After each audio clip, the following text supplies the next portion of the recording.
1231년 첫 침공을 벌인 이래로 근 30년간 8번 고려를 침략했던 몽골군에 대항해 고려는 치열하게 저항했습니다.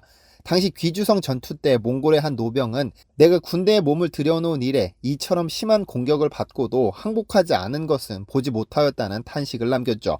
고려의 멸망을 지켜볼 수 없었던 고려의 태자는 항복을 결심하고는 몽골로 떠나게 되는데요. 당시 몽골의 몽케칸을 찾아 수천리길을 떠난 태자는 아버지의 부음을 듣고 시름에 빠져 있었는데 얼마 뒤 직접 만나 항복하려던 몽케칸까지 급사하게 됩니다. 항복의 대상이 갑자기 없어지자 태자는 중대한 선택의 기로에 놓이는데요. 차기 칸의 자리를 두고 대립 중이던 몽케의 두 동생 쿠빌라이와 아리부쿠 중 쿠빌라이에게 베팅한 태자의 선택은 옳았습니다. 왜냐하면 쿠빌라이는 고려 태자의 항복을 받자마자 고려는 예전에 당태종이 친히 정벌 했어도 항복시키지 못한 나라가 아닌가, 그런 나라의 세자가 제 발로 걸어왔으니 이는 하늘의 뜻이다라며 기뻐했고 실제로 차기 칸이 되었기 때문이죠. 그리고 약 10여 년 뒤 쿠빌라이 칸은 국호를 고쳐 원나라로 바꿨는데 이 원나라의 기둥과도 같은 법전이 경상북도의 한 시골 마을에서 발견됐습니다. 약 700년 가까운 시간 동안 행방에 묘연했던 원나라 최후의 법전은 어쩌다 경북까지 오게 된 것일까요?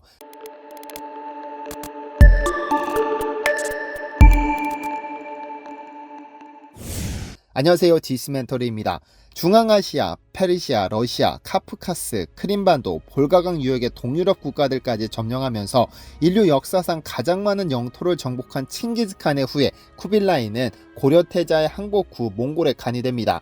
그리고는 약 10여 년 뒤 1271년 원나라를 세우게 되는데 원나라는 중국 역사에서도 상당히 드문 케이스입니다. 역사상 최초로 이민족이 세운 통일제국이었는데 의외로 이민족들이 굉장히 선진 정치 체계를 구축했습니다. 워낙에 서양과의 교류가 활발했던 덕분에 원나라에는 수없이 많은 외국인들이 활동할 수 있는 공간이 만들어지면서 서양에 동양의 문물이 소개되는 데 지대한 역할을 했고 동양 최초의 기축통화인 교초를 사용했으며 무엇보다 국가를 다스리는 기둥인 법전을 만들었죠. 그중 1346년에 간행된 원나라 최후의 법전인 지정조격이라는 것이 있습니다. 지정이란 법전이 편찬될 당시 원나라에서 사용되던 연호이고 조격은 법률 시행규칙이나 세칙을 말합니다. 현재 대통령령이나 시행령 정도로 볼 수 있을 것 같습니다. 그런데 이 지정조격은 우리나라 역사에서도 상당히 큰 영향을 끼쳤는데요. 지정조격이 편찬된 후 그대로 한반도로 유입되어 고려 왕조는 물론이고 조선 왕조에도 각종 검령을 마련할 때 전폭적으로 수용했기 때문입니다.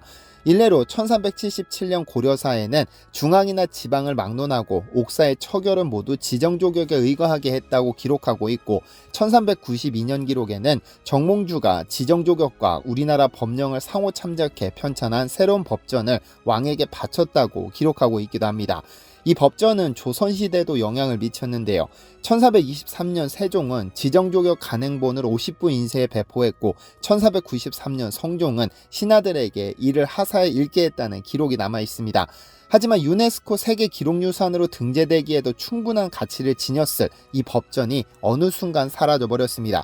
원나라가 망하고 명나라가 들어선 후 이미 중국에서는 이 원본이 사라져 찾을 수 없게 됐고 그 법전의 이름만 남아 있었습니다. 그런데 700년간 사라진 이 지정조격 원본이 경상북도 경주의 한 시골 마을 라면 박스에서 발견됐습니다. 전 세계 어디에도 남아있지 않던 현존 유일의 지정조격 원본이 발견된 겁니다. 어찌 된 일일까요?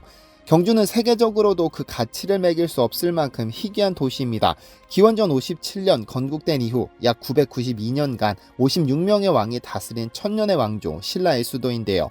서라벌 또는 계림이라고도 불린 경주는 신라의 수도였던 만큼 도시 전체가 하나의 문화재 박물관 같은 느낌입니다. 그래서 경주에서는 문화재보호법상 함부로 삽들고 집 앞마당도 건드릴 수 없을 만큼 치밀하게 문화재 보호에 힘쓰고 있는데요. 위에서 언급한 지정조격이 발견된 곳은 경주의 양동마을입니다. 지난 영상에서 영국 여왕이 은퇴 후 여생을 보내겠다는 소문을 팩트체크했던 안동의 하회마을을 기억하시나요? 2010년 브라질의 브라질리아에서 열린 제34차 유네스코 세계유산위원회에서 21개의 유산이 새롭게 등재됐는데 자랑스럽게도 한국은 10번째 세계유산을 탄생시켰습니다. 그 유산의 주인공은 바로 한국의 역사마을 하회와 양동이었습니다. 하회는 안동의 하회마을, 양동은 경주의 양동마을입니다. 어떻게 700년간 사라진 원나라 최후의 법전이 양동마을에서 발견된 것일까요? 양동마을에는 경주 손씨의 종갓집이 대를 이어 살아오고 있습니다. 그러던 1994년 종갓집 종손이던 손동만 씨는 오랫동안 쌓여있던 책자와 문서들을 정리할 요량으로 창고를 정리하던 중 너덜너덜한 대나무 종이로 된 중국제 무더기를 발견하게 됩니다. 하지만 쓸모없는 책이라고 생각하고는 이를 라면 상자에 넣어 창고 한편에 다시 쌓아두게 되는데요. 그러나 라면 박스를 내다버리지 못하고 세상을 떠나고 그의 아들 손성훈 씨가 집안의 문헌을 관리하게 되는데요. 다만 손 씨가 거주하던 고택이 보물로 지정되면서 함부로 손댈 수 없어 문화재청 주관으로 건물을 수리하게 됐는데 이 과정에서 도난사고가 발생합니다. 조상 대대로 내려오는 소중한 재산이 혹 도난당할까 염려됐던 손 씨는 결국 모든 책자를 한국학중앙연구원 장서각에 기탁하기로 했는데 이 책자들을 옮기는 과정에서 연구원들이 창고에서 라면 박스를 발견하게 됩니다. 당시 장서각 안승준 책임연구원은 뭔지는 몰라도 저희가 가져가서 정 쓸모없다면 버리겠다며 라면 박스를 가져갔는데 그 안에서 지정조격이라는 국보급 유물이 발견된 겁니다. 지정조격은 원나라, 즉 중국 역사에서 상당히 중요한 유물인데 그 원형은 전 세계 어디에서도 발견되지 않았습니다. 명나라가 들어서면서 원나라의 흔적을 없애면서 전부 불태운 것으로 보이는데 이 책은 특히 몽골의 입장에서는 국보급 보물입니다. 자신들의 조상이 세운 통일제국 원나라의 기둥 역할을 했던 이 법전은 자신들이 중원을 지배했던 영광의 기록이자 기억이니까요. 이에 지난 2010년에는 몽골의 남바린 엥흐바야르 전 대통령이 직접 한국을 찾아 이를 관람하기도 했는데요. 사실 한국이 직접 만든 법전도 아닌데 뭐가 그리 중요하냐는 반문이 있을 수 있지만 이 법전은 고려시대에서 조선으로 넘어가면서 우리나라의 법률 제정에 지대한 영향을 끼쳤습니다. 정몽주는 권문세족과 불교 승려의 외척들이 권력을 장악하고 법이 유명무실해지자 직접 법전을 하나 편찬했는데 이것이 신정률입니다. 당시 고려법전은 지정조격이었지만 정몽주가 보기에 고려와 원나라의 법률 현실이 달랐고 고려의 법률도 그리 체계적이지 못했습니다. 결국 정몽주는 지정조격, 고려율, 대명률 등을 비교 참작해 새로운 법전 신정률을 편찬해 공양왕에게 바쳤습니다. 고려사 공양왕 4년 2월의 기록에 따르면 당시 공양왕은 이 율은 모름지기 깊이 연구하고 산정한 연후에 세상에 시행할 만하다. 깊이 살피지 않는다면 전체 판부 중에 삭제해야 할 조항이 있을까 두렵다. 법률이란 한번 정하면 변경해서는 안 된다라고 하며 깊은 감탄을 표했다고 하죠. 어쨌든 고려와 조선시대까지 큰 영향을 미쳤던 이 지정조격이 어떻게 양동마을에 흘러들었는지를 정확히 알 수는 없지만 이를 유추해 볼 수는 있습니다. 조선시대 명문가 중 하나인 경주 손씨 집안은 고려 말에서 조선으로 접어드는 시기에 4명의 문과 합격자를 배출했습니다. 그중 손사성이라는 인물은 세종대왕 시절 승문원 교리를 역임하며 외교문서를 담당했는데요. 당시 세종대왕은 외교 업무의 일환으로 손사성 등의 승문원 교리를 북경으로 자주 파견했는데 당시 구입한 지정조격을 조선으로 가져왔고 세종대왕이 이를 50부 인세에 배포했다고 알려졌습니다. 경주 손씨 가문의 손사성이 이를 입수해 소유하게 됐고 600년 동안 양동마을에 잠들었다 가까스로 빛을 보게 된 것으로 추측됩니다.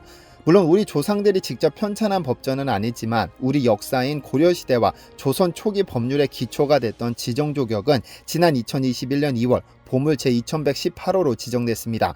원나라가 만든 법전이 정작 중국에서는 사라지고 한국에서 그 원본이 발견됐다니 참 역사의 아이러니가 아닐 수 없습니다. 디시멘터리에서는 여러분의 제보를 기다립니다. 제 채널에서 다뤘으면 좋겠는 뉴스 또는 널리 알려졌으면 하는 영상은 디시멘터리 네이버.com으로 보내주시면 소중히 제작하겠습니다. 시청해주셔서 감사합니다.